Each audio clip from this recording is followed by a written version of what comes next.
Hey, it's me, Joanna from Fine Wine Beauty. Today I am coming with you just kind of testing a lot of newer products that I've recently have purchased over the past couple of weeks. I'm also in a new setup. This is my new home. I recently moved the beginning of last month, basically on the 1st of September, moved into a new place that I am currently renting out. And so this is the first time kind of like I've rearranged a location for myself, trying to figure out what looks the best. I'm not quite sure if this is working out exactly how I wanted it. Everything is kind of like all up in the place. I don't know what works, what doesn't, but anyway. I'm gonna first start off with the Pharmacy Green Screen Daily Environmental Protector. It has an SPF of 30, just to give me a little bit of coverage, or SPF protection rather, on my face. I have such, feels like I have really dark under eye circles under my eyes. I'm gonna pull my hair back because I just cannot deal with my hair while I am doing my makeup. And usually I do my makeup at my vanity, so I don't have a vanity in front of me or a mirror. So I'm gonna be using this, the mirror inside this bronzer. I'm gonna first put a little bit of eyeshadow primer. I'm gonna do the MILANI eyeshadow primer. I use this quite frequently to just prep my eyelids on an everyday basis. So as another life update, besides the move, everything's been kind of hectic. I live in North Carolina and we were a direct hit to Hurricane Florence. So that was basically 10 or 11 days prior or after I moved in. So we had moved into the new place. Hurricane Florence hit us. And we left a few days before it actually hit, and stayed with family in Virginia who thankfully, spoiled us and, helped us, sheltered us for almost 2 weeks. So we came back the Saturday after, like a week after, the week after the storm hit. Just as things were starting to get back to normal, and basically when we were allowed to come back, because for a long time we were kind of just stuck waiting until, the state and officials told us that it was okay to get back into our hometown. So that was crazy in and of itself. Luckily, we were very blessed. We didn't come home to very much damage. There's some very minor things that have been going on, but it's just been really hectic. I haven't really filmed since before the move.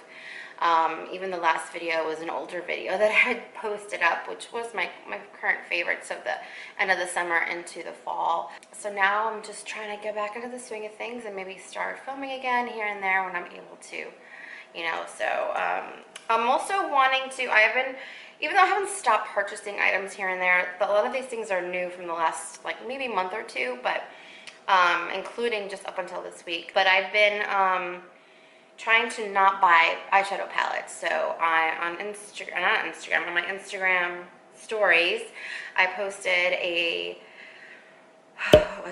poll about which palette should I use or utilize. I'm going to be trying to utilize, I guess, the palettes that I own more frequently and maybe on a consistent basis so I can actually go through them. So maybe 2 weeks at a time I'll focus solely on one palette, the next 2 weeks on another palette. So I'll keep doing an Instagram poll every 2 weeks so you guys can decide for me what eyeshadow palette I should be using. So today I did post one a couple of hours ago, and so far at 100%.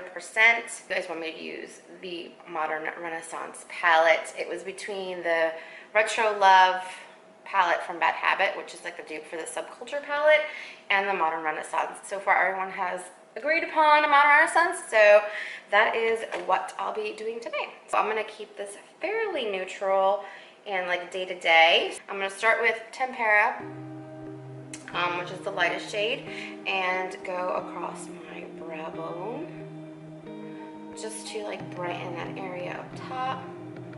Actually, I'm going to go in with a little bit of Warm Taupe, and that's going to be my transition shade.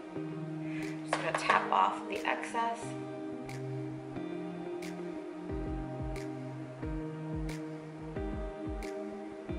All over the lid, I want to go into with the color Buon Fresco, which is that nice kind of lilac-y, dusty rose mauve shade. I'm just just gonna place that all over my lid.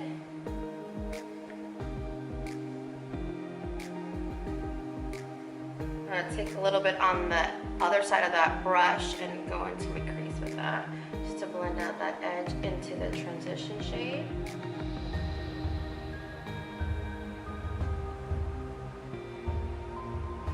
Now I want to take a little bit of Antique Bronze. I'm gonna go into that color using the Morphe M330 brush, which is like tapered blending brush that you see here.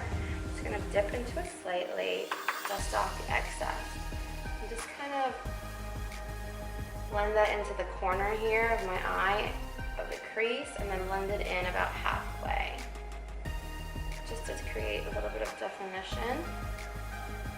Maybe bring it down to the edge right here as well. I'm gonna go in with that blending brush from the Anastasia palette and just blend this edge out right here. But I'm gonna go back in with that original brush and tap into Warm Taupe just to blend out the edge, the transition again. Okay, I wanna go into now the color Love Letter, which is that like deep magenta-y purple color. Such a beautiful shade, and I'm gonna take my e.l.f. angled brush, dip it into there, and just kind of stamp it on the edge of my lash line on top. And just go about maybe halfway in. Angle it up a little bit this way, like almost like you're creating a baby wing, but not really. And just build that color up slowly. Just for a little bit of fun and color. Now I'm gonna take my Real Techniques accent brush and go into the color Cypress Umber. Just to do that right underneath that. Just to deepen and accentuate the lower that lash line a little bit more. One of the most recent purchases that just came to my door yesterday is the Hollywood Flawless Filter from Charlotte Tilbury. I got it in the light color number 2, and I only got it yesterday. I tested it out slightly yesterday by using it almost like a highlight under my highest points of my cheekbones and so forth. And it does create like a nice natural looking glow to the skin. But today I wanted to try it a little bit differently, and I'm gonna mix it with my foundation. But today's foundation is gonna be the DIOR Backstage Face and Body Foundation. This is a new foundation, recent to me. I bought it last month, and I did try to do like a review video. Like I wore it for a week, but with everything that happened with the hurricane and moving and everything, I kind of wasn't able to upload that video. So my thoughts on this is still I'm still working on this. Like sometimes I love the way this looks on my skin. I think it looks absolutely gorgeous. And sometimes I think it looks too drying, and another time it made me look like a grease ball by the end of the night. So it really depends. I'm still trying to figure out what's the best way to use this. So I wouldn't say it's the easiest foundation to work with, and it's definitely not my favorite to date. But today I want to try using it with this. So I'm going to put the Hollywood Flawless Filter, kind of like spread that all over my face first. Especially here, just kind of to give myself a dewy base, because I definitely feel like it's a drying formula. Squeeze a little bit of the product right onto the Beauty Blender. And this is in the shade, by the way, 1.5N. And now I'm gonna blend that onto my skin.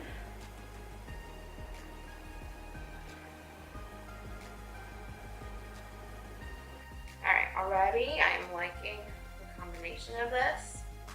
It looks really pretty. And my face looks really nice and dewy. Okay.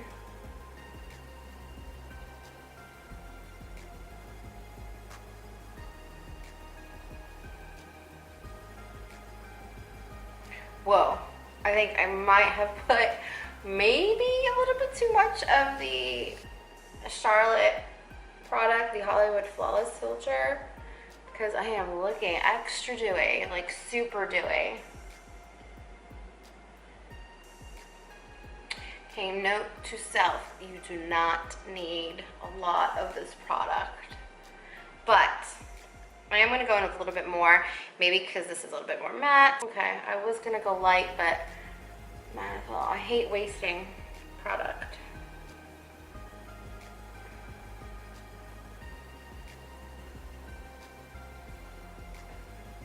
So far, I think it's really pretty. I think I like this combination a lot. I feel like I did put a little bit too much of the Hollywood Flawless Filter, but so far so good. I think it looks really, really pretty.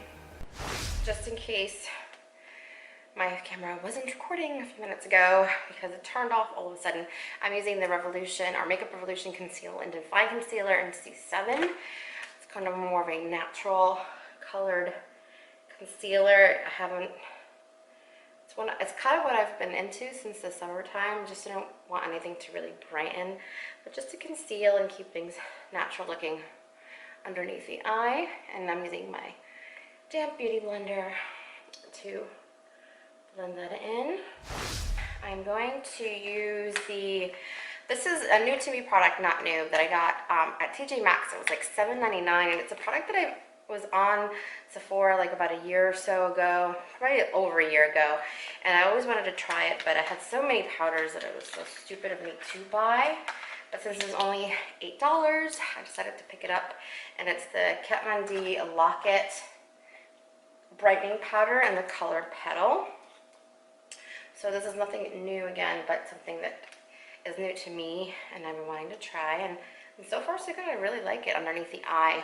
I think it's a nice color for me, and it definitely does brighten slightly the under eye and sets the concealer nicely. I'm just going to set the rest of my face with my Maybelline FitMe Matte and Poreless Translucent Powder, just for a quick, make sure nothing moves later kind of a thing.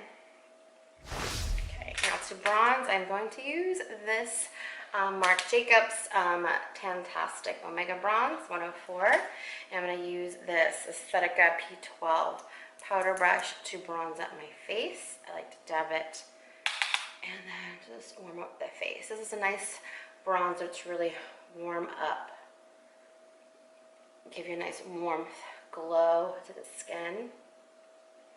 I love my Physicians Formula Butter Bronzer, but that one's definitely a little bit cooler type of bronzer, and though I think it would go with this look, I just wanted something a little warm, or something a little bit warm contrasting the cooler eye look that I have today. My Anastasia Brow Wiz in medium brown. Been loving this product as well. Just is really precise and easy and simple, and just fixes my brows nicely. So I'm going to pause it right here and be right back. But anyway, I finished my brows, and I'm going to just use a clear black brow gel. This is the Brow Gal by Tanya Crux, and it's the clear water-resistant eyebrow gel, which is perfect for every day. It doesn't make them too crunchy, still leaves them nice and soft, but does a good job of holding your brows in place. I'm going to go in with the Glossier Cloudpaint in the color Haze. I know I already powdered my face and everything, but this works well, and I don't usually have trouble with this lifting any product. So I'm just going to put a little bit of this color. This is a beautiful color. It's very fall appropriate, and it actually goes really well with this Modern Renaissance palette. So it looks a little crazy at first, but just gotta place it and then quickly blend it out, and it blends out super pretty. I think it did pick up a little bit of the concealer, but I'm not too worried. I need to do a little bit of mascara so I can finish my eyes. So I'm going to go in with this deluxe size sample of the LANCOME Monsieur Big Mascara.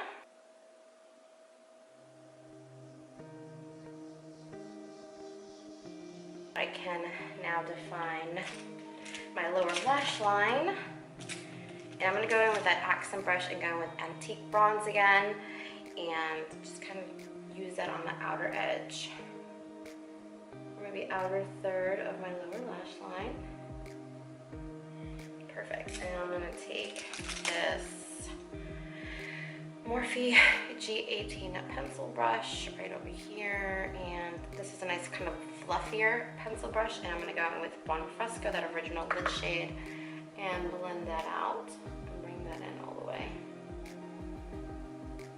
Now just to brighten up that inner corner, I'm gonna take this Crown C513 pencil brush and go with the color Vermeer, which is that pinky shimmery shade, and put that right in the inner corner here, just to brighten this area up.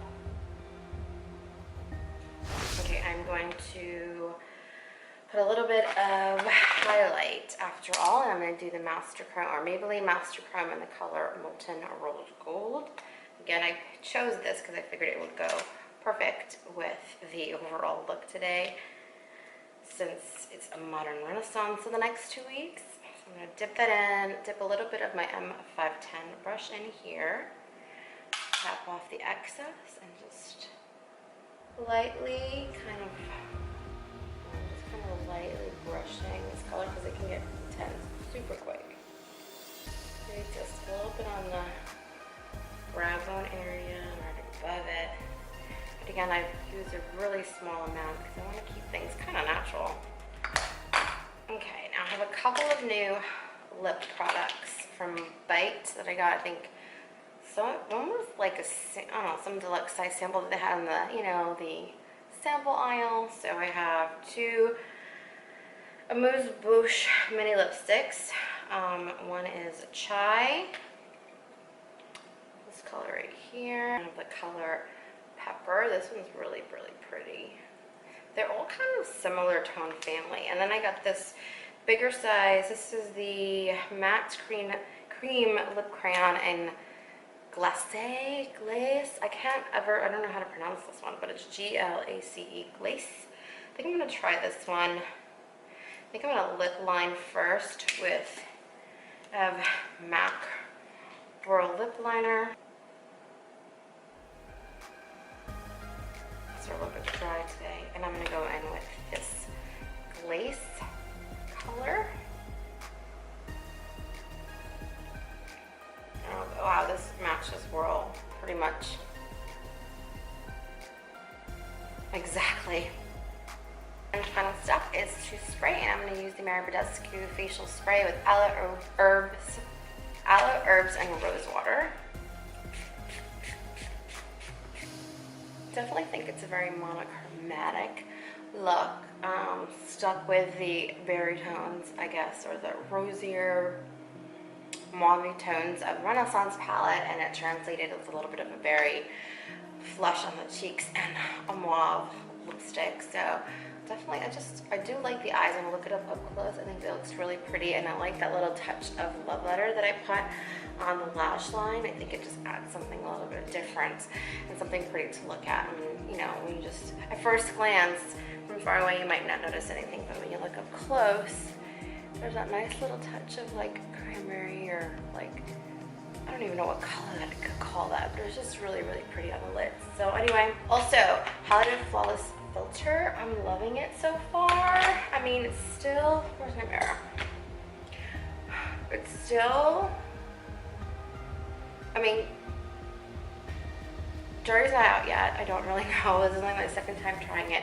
It looked super dewy at first, but I think combining it with a matte foundation really helped subdue it, and upon initial application it was super dewy. So I think a little bit goes a long way. You don't need to do an excessive amount. So, and that was putting it kind of like in conjunction with the foundation. You can also put it on top of your foundation, or use it just as highlight. I'm sure you can kind of use it however you wish to it, or even just layer it underneath completely first, blend it out, then put a foundation. So I'm gonna test it in all different formats.